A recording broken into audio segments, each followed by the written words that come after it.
Good day, class. This is Julieta Pastrana. So today I am going to teach you on how to solve a problem using Kirchhoff rule. So grab your notes and let's learn together. So I have here an example. So the problem is we are going to determine the current through each resistor in the circuit. So to solve this problem, we are going to utilize or to apply the Kirchhoff rule. But before anything else, let us first know what are the rules included in the Kirchhoff rule. So basically, there are two main rules included in Kirchhoff rule. So these are the junction rule and the loop rule. So in junction rule, this can be simply expressed as the summation of I sub in equals to the summation of I sub out. So this means that the sum of all the current entering the junction must equal to the sum of all the currents leaving the junction. So for the loop rule, this can be simply expressed as the summation of V sub loop equals to 0.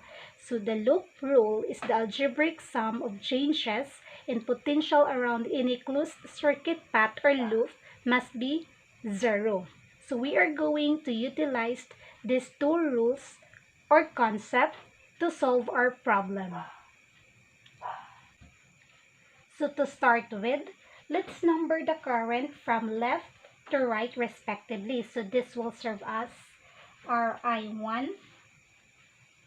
And then going to the right, so this will serve as RI2. And then this will be RI3. So let's assume that the current will flow clockwise in the left circuit. So in this direction.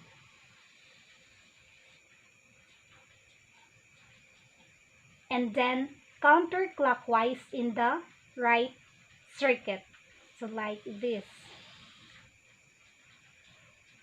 So as you can see in the illustration, I1 and I3 are flowing towards each other. So there will be a possibility that the current of I2 will flow downward. So there are actually three equations that we can derive in this problem.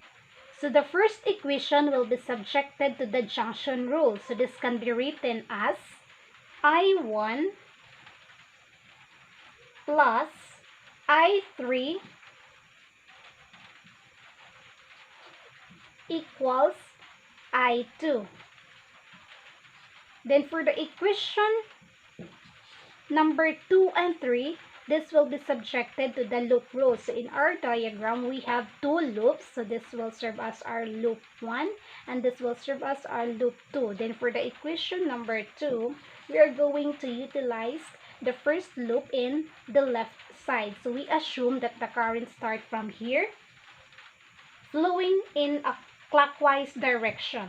So from here to here, we encountered a voltage source of 12. So we write here 12. Let's omit the unit for clarity. Then as we go through the current, we encountered a resistance of 4 ohms. So since this is a resistance, so the current will be decreasing. So this will now become negative 4. Then we write I2 here since we are going to find the current of each resistor. Then as we go through the current, we encountered another resistance of 3 ohms. So again, this will be now negative 3 and then we copy I1. So as we return to where we have started, let's now equate our equation into 0. Then same thing in the equation number 3. Same process. So let's assume that the current starts from here, going through in a counterclockwise direction. So from here to here, we encountered a voltage source of 5. So we only write 5. We are going to omit again the unit for clarity. So as we go through the current of the flow of the current, so we encountered a resistance of 4 ohms. So we write here negative 4 and then copy I2. So as we go through the current in a counterclockwise direction, we meet another resistance of 2 ohms. So we write here negative 2 and then I3.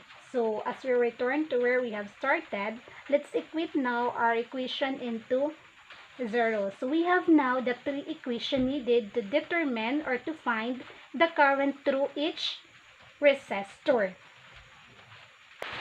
However, let us now first set aside the first equation since we don't have yet the value of this equation. So let's now proceed with the second and third equation. So as you can see in this two equation, only I1 and I3 are the only different variables existing. So we are going now to isolate I1 in the second equation. Then we are also going to isolate I3 in the third equation. So we are going now to rewrite the equation into equation number 2 will now become 12 minus 4 I2 equals, this will now become positive 3 I1. Then for the third equation, this will now become 5 minus 4 I2 then equals, this will now become positive since we transpose negative 2 into the right side. This will now become 2 I3.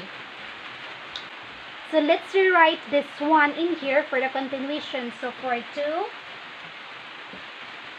we have 12 minus 4i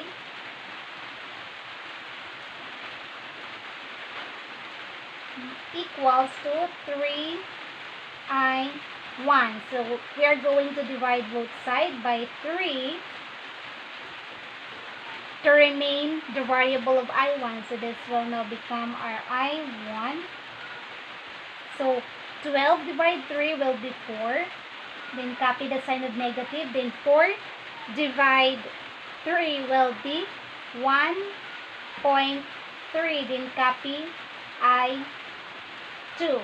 Then this will now our temporary value for I1. Then for equation number 3, let's only rewrite this equation in here. So 5 minus 4 I2 equals 2 I3. So let's again divide both sides by 2 to remain the variable of I3. So we have 5 divide 2 will be 2.5. Copy the sign negative. Then 4 divide 2 will be 2, and then let's copy I2. So this will now also our temporary value for I3. So since we have now the value for, or the temporary value for I1 and I3, so we are now going to solve. We are going to utilize this value to solve for our equation number 1. So for equation number 1, we have I1 plus I3 equals I2. So we are going to substitute the value of I1 and I3 here. So we have 4 minus 1.3, then I2 plus the value of I3 here. So 2.5 minus 2i2. So let's equate our equation into I2. So to solve this equation, we are going to isolate the I2 variable here and here into the right side. So this will now written as 4 plus 2.5, Then here will be I2. And then this one will be now positive. 1.3 I2 plus, this will now become positive since we transpose negatives value into the right side. So this will now positive 2 I2. So to add all this one, we have 4 plus 2.5. So this will now become 6.5. So in here, 1.3 plus 2, this will now become as 3.3 I2. So we are going to divide both sides by 3.3 to remain the variable of I2. So here, so we come up with so 6.5 divided 3.3 is equal to 1.9, but we are going to round off this one, so we come up with 2. So our value for I2 will be 2. So since we have now the value for I2, let's go back with the temporary value of I1 and I3 to solve the exact value of I1 and I3 by substituting the value of I2 in here. So now let's calculate again or solve again the value of I1 and I3. So for I1, here we are going to utilize this equation. 4 again minus 1.3 times the value of I2, which is 2. And then let's equate our equation into I1. So we have 4 minus 1.3 times 2 is equal to 1.4. So this will now our final value for I1. Then for our final value for I3, let's rewrite this equation. 2.5 minus 2. Then let's substitute the value of I2 here, which is 2. And then let's equate our equation into I3. So our I3 will be 2.5 minus 2 times 2 is equal to what? Negative 1.5. So this will now become our final value for I3. So hence, the negative value of I3 here means that the current is flowing on an opposite direction, not up, as to what we have assumed. So in here, in our current I3, this one, since this is negative 1.5, so the direction of our current must be opposite. So since we assume that our current will be in a counterclockwise, so it must be in a clockwise direction. So that's wrap up my discussion. I hope you have learned something from my report. Thank you.